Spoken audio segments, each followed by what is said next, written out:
I want to hear from people that live here. When you live in Oakland, if you're living in Livermore, if you're living in Marin County, if you live in San Francisco, if you live in San Mateo or Foster City or San Jose or wherever, aren't you tired of this? Aren't you tired of being, just ripped and crushed? And I get there are some truths to it. I am not denying. I'm not naive, and I'm not stupid, and I'm not blind. There are some bad spots. I don't disagree with that. But there are also some great spots. I'll be going to a game tonight, FP. I'll be taking my son. First I got baseball practice at San Francisco Baseball Academy where we're hitting on Gary. I'll be going there, and then I'm going over to watch my niece play against Sacred Heart, SI versus SH girls basketball in the heart of downtown San Francisco, right there on Ellis Street at Sacred Heart tonight. And I'm not thinking twice. I'm taking my son's been to so many basketball games. I'm taking him tonight with my wife, and we're all going to the game. And it's in downtown San Francisco. And I will not be wearing a bulletproof vest, Charles Barkley. I have no problem whatsoever. Now, do I get frustrated with parking? Do I get frustrated with certain blocks and the tent city and all the things that I see? Absolutely. I don't deny that there aren't issues. But we act like we can't raise families here, and that's just unequivocally not true. I gave you my experience on Saturday. I had 40 kids playing baseball, safe, all putting their backpacks in the dugout, not tripping. By the way, thousands of dollars in these backpacks now. You got waffle gloves, you got baseball gloves, you got helmets, you got $400 bats. Didn't worry about it at all. We had parents hanging out. There were soccer games on the other side. That is not my experience here in San Francisco. And I get angry when I see people blanketly rip my city and my community. It bugs me. I'd be less than authentic if I didn't say I'm scared to drive my car in the city. Because I'm scared to park. Okay. And I've had so many friends, including my son, get their car broken into so many times. That is, to me, and I agree with you, that is not an exclusive to San Francisco issue. That is a statewide issue. But I would agree with you, cars getting broken into, it's out of control. So I take Ubers. My Uber bill's way more than I can afford right now. Yeah. So when I'm going across town I live by Water Bar on the Embarcadero to the marina. All my friends are to the bus stop, which is my spot. And I always got to give those guys a plug. Yeah, no. And so when I go across town, like my Uber bill, and it's not because I'm drinking too much. It's just because I'm scared to park and I'm scared that my car, and I have friends that have really nice cars that drive everywhere in the city and they're not worried about it. So like it's my own little phobia. But like, if you saw the pregame show, I think it was on Saturday, Draymond and Barkley kind of got into it, not like that, but Draymond said, and I quoted it, they cleaned it up, it's looking real good, I promise you. That was Draymond's quote. And he was talking about APEC, and he goes, they had some sort of conference, and they cleaned it up. Paraphrasing now, but that was his direct quote. And I don't know, man, I defend it ad nauseum. I defend San Francisco all the time because I feel like I can because I live here. And when you hear the criticism, it's from people that I think visit and don't live. If you could say I visited Ireland and I liked it for 3 days, I lived in Ireland for 6 months. I assimilated myself into the community and the population. I love Ireland because I live there. Yeah.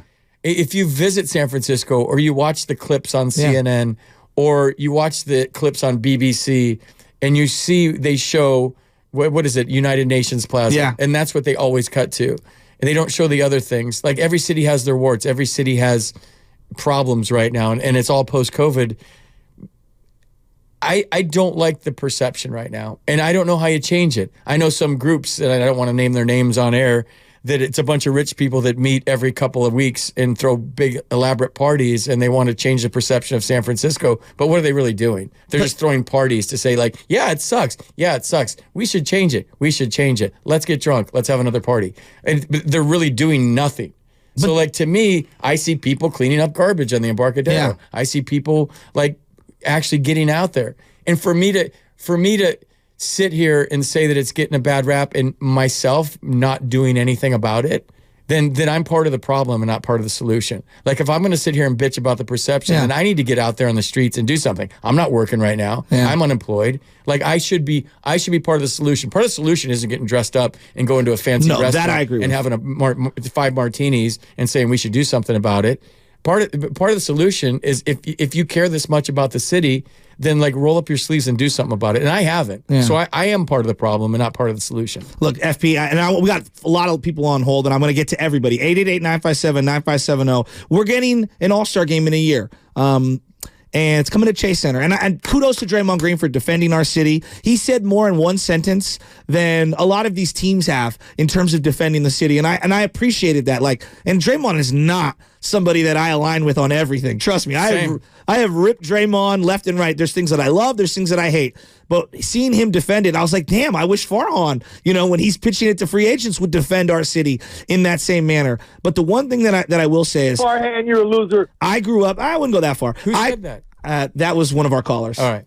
I grew up in a rougher part of the city, and it was always grimy. It was always grimy. Taking the 15-3rd bus was tough. I would sit in the middle to the front because I didn't want to get jumped. I'm a tiny little white boy. Okay, there were certain parts of my neighborhood you didn't go into. You didn't go down near the Geneva Towers, right? You knew that, and so we act like these things are new, and they're not. There's always been Nob Hill, and there's always been Hunters Point, and yeah, maybe there's a contrast that's exasperated now more than ever because of social media, the way things are put out there.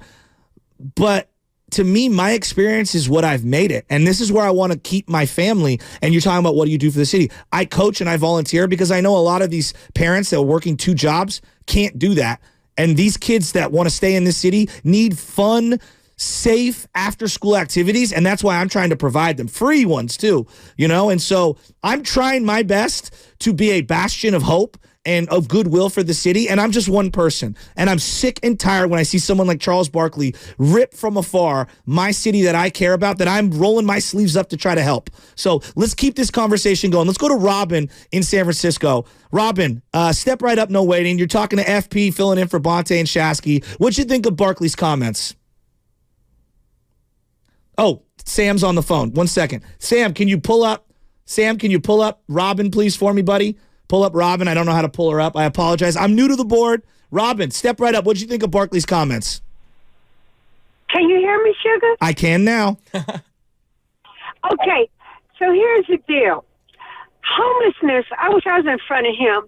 Homelessness is a societal problem. First of all, let me say this.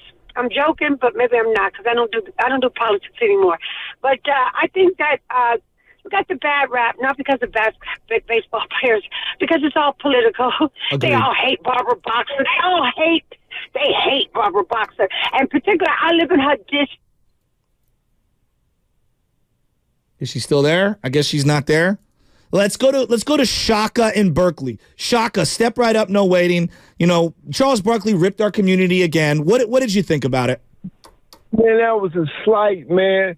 But I look at him, he had a problem with our community, man, because back before we won the championships in 2014 and 2015, he had made comments like nobody wants to live up here.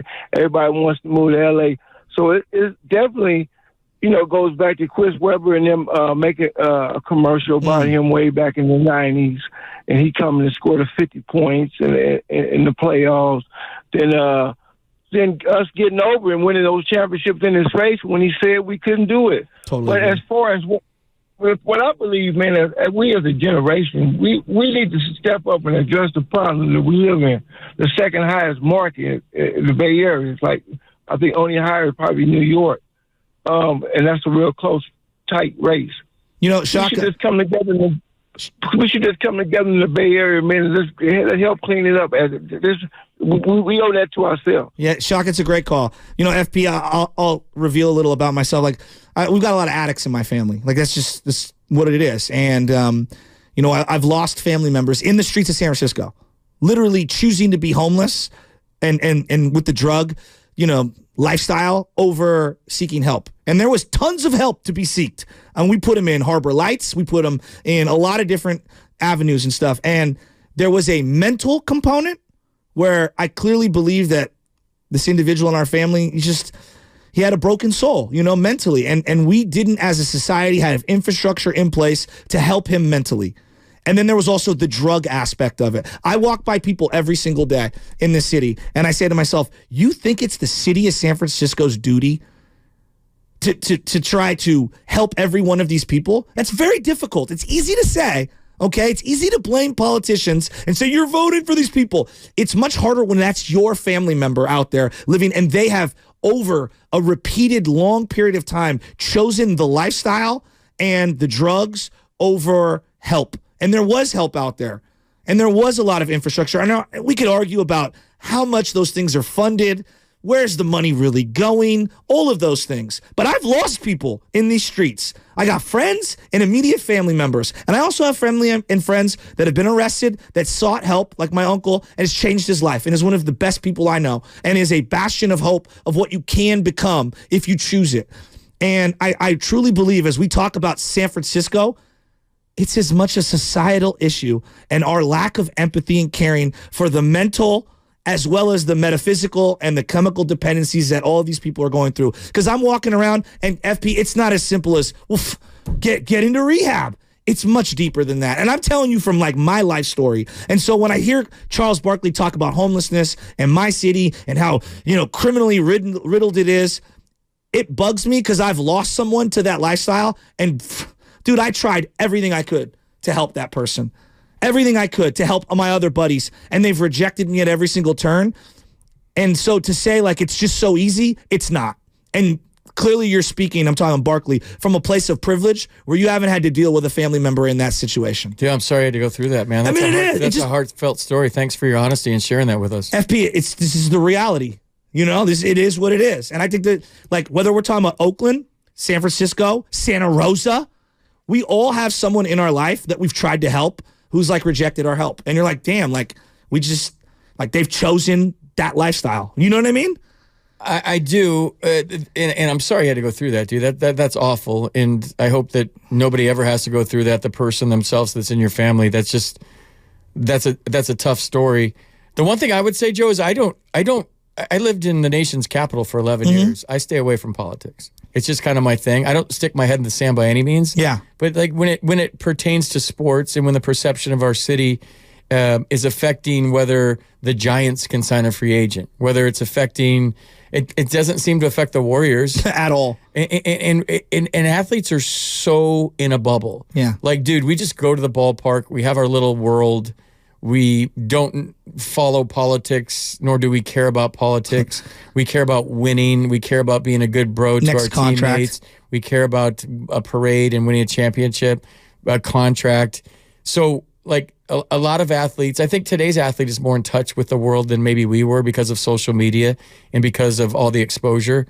But we were in such a bubble, dude. And maybe it's embarrassing to say this on air, but we just would go to the ballpark. We cared about our buddies. We played a game. We cared about our families. We go to the ballpark. We cared about our buddies. We want to win a game and our family. We didn't watch CNN. We didn't have social media. We didn't so much really care.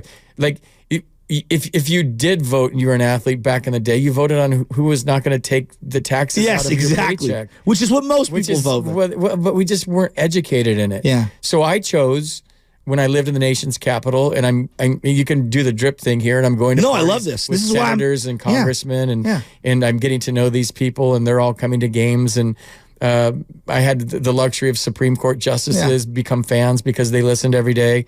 I just stayed away from it. I just judge people by people. I think if you're on one side of the aisle or the other, it doesn't mean you have to kill a person. You can agree to disagree. Can I ask you a question? How many current athletes for the Giants live in San Francisco? The ones that are like on the team that aren't like the fringe 21st through 25th guys on the roster. I don't know. What do you think? I know a few that I hang out with. Okay. And I bet they're on the younger side. Yeah. And they might live in the marina. Or might not live in the marina. But but the marina's a great place to live. See, but back in the day when it was Candlestick, we all lived in the peninsula. So that's okay. That is true. Not too many players lived in the city because that's a pretty long commute. Absolutely. Well, I look at the Warriors, like Steph doesn't live in San Francisco. I'm sure Draymond doesn't. That's what I was getting to, Joe. Like, so if the Giants are having trouble signing players, you live in Danville, right? You live in Walnut Creek. You drive across the bridge, and then you pull into the players' parking lot. You go to your suite if you're the family members, and you watch the game, and then you go back to Danville. So I don't know why the city of San Francisco and its perceived problems, which a lot of them are real, would affect a free agent signing or not. Yeah. If it comes down to it for me, and since we're kind of transitioning to that a little bit, I don't want to play baseball in cold weather. Well, that's a different conversation. Yeah, it would have nothing to do. Yeah. But you're talking to a kid that grew up in Northern California, that grew up a Giants fan. Yeah. So I look at this thing with a lot of bias. But I don't understand why somebody wouldn't want to wear the orange and black. By the way, I don't get it. I love playing in cold weather. Do you? Yeah. Well, you grew up here. I grew up playing at Crocker Park, which is basically like a helicopter pad. Let's go out to the lines. All right. What did you think about Charles Barkley? Let's play it one more time before we go out to the lines. Let's play what Barkley and Draymond said here so that we can reset for the audience that we have right now. And don't forget, you can download the Odyssey app and listen to 95.7 The Game. Wherever you go, you can watch the Warrior game live. They're coming back this week, along with all the music and news that the Bay Area needs. And if you want to listen to us, you can stream it there right now. Catch amazing interviews like what I think Willard and Dibbs had Ramona Shelburne on last week. So you can go find that right there. Listen to what Barkley said here, and I want to hear from our community. We're getting the All-Star game next year. All right, we're getting it next year. We're going to get a Super Bowl here soon. The Giants are saying that they can't sign free agents because of the city. Listen to what Charles Barkley said about our community. Hey, Reggie, we love you. Let's not have another All-Star in Indiana. Let's let this be the last one. Come on, man. Was it the snow, You spent enough time here, Reggie. You don't need to come back for Was it the minus, the 17 degrees? Hey, Reggie. Yes. If you had a chance of being cold or being around a bunch of homeless crooks in San Francisco, wouldn't you? Oh, that's crazy. You're not welcome. They're not letting you in. You're not welcome. We love San Francisco. No, we don't. Yes, we do. You can't even walk around down there. Yes, you can walk around. Yeah, with a bulletproof vest. Hey, Taylor. That's security. You live in Taylor, that little Philadelphia. red I live in button on that Arizona. microphone that says cough, you just hold that. I mean, it's just, I shake my head because it just drives me absolutely nuts. Let's go to Dave in Fremont. Dave in Fremont actually agrees with Charles Barkley. He might be the only one who does. And I want to hear his point of view. What's up, Dave? Hey, what's going on, fellas? I don't mean to be the Debbie Downer, man, but yeah, Charles is 100% right. The Bay Area is not the place that it used to be. And this is coming here to just play, right? It's not just, hey, we're going to sign you to a contract. You're going to show up on the basketball court. You're going to show up on the baseball field. You got to remember, a lot of these people, they bring their families, their kids. They have to put them in the California school systems. I'm not going to go into any of that stuff. Yeah, but Dave, wait, real quick. Right now, I'll let you continue. Dave, do you really think they're not sending their children to private schools? We've got some of the best, most world-class private schools on the planet. But hold on. Can I ask you a question, though? Don't you kind of think that might add to the inconvenience of having to send your kids or have your family live somewhere else besides the place that you play? I'm telling you, it's not the place that it used to be. You can't go walk down like when you used to be able to walk down Montgomery and go to the baseball game, and now you got to see all of these, people who, again, I'm a recovering addict myself as well too, so I know what a lot of these people might be going through. I never had to spend a night on the street, so I'm not going to go into what these people have going on personally, but I'm telling you right now, like, it's not. It's a big thing amongst all of us around here in the Bay Area. Like, it's hard to want to go to a game when you have to see all of this stuff going on the streets, and it's hard because this is our home, this is our place. You know what I mean? Dave, here, our families are here. Dave, you make some salient points, but here's what I would disagree. I took the bus to games my whole life, and I remember walking down in 2010, 2011, 2012, where there were homeless people everywhere still then. Like, it's not a new thing. I think that's the problem. If you didn't have some weirdos on your Muni or your BART train in 2010, like, what bus were you on that I wasn't on? That's what I want to know. Hey, look, you're right. I'm not saying that they haven't been there. Just saying the numbers now are exponentially higher. And I mean, look at things that are going around in the city. You have businesses and places like that are leaving. Well, time out. I just went to Corte Madera, so I'm glad you brought this up. FP, you ever been to Corte Madera? They've got a big shopping center over there. I have. Yeah. It was empty. It was completely empty. It's because everybody shops online now. Exactly. I'm addicted to Amazon. I need help. But FP, that's my larger point. Like, yes, there is a ton of businesses leaving downtown San Francisco because it doesn't pencil anymore. Because nobody's shopping in person and the rents are through the roof. And all of the business now is done virtually. Is there a crime that's an aspect of it? Absolutely. I will not deny it. I don't know what slice of the pie it is. But it's the bigger thing is nobody shopping anywhere anymore. There's this thing called Uber Eats. Everybody's doing Uber Eats. Do you think McDonald's foot traffic is the exact same as it was 15 years ago? No, not at all. So I'm not surprised when I see these businesses with these huge warehouses paying hundreds of thousands of dollars a month. It's a supply and demand issue. Why would you rent something out when you don't have the business to justify it anymore? And you could file it under crime. I file it under the lack of foot traffic, which is everywhere in America. Like I said, I just went to Corte Madera. If you think Corte Madera, you want to see one of the saddest Macy's on the planet, go to the Corte Madera and Macy's out there. It was empty. There was no one there. Now, if you think those shops will still be there 3 years from now if they don't uptick foot traffic, you got another thing coming.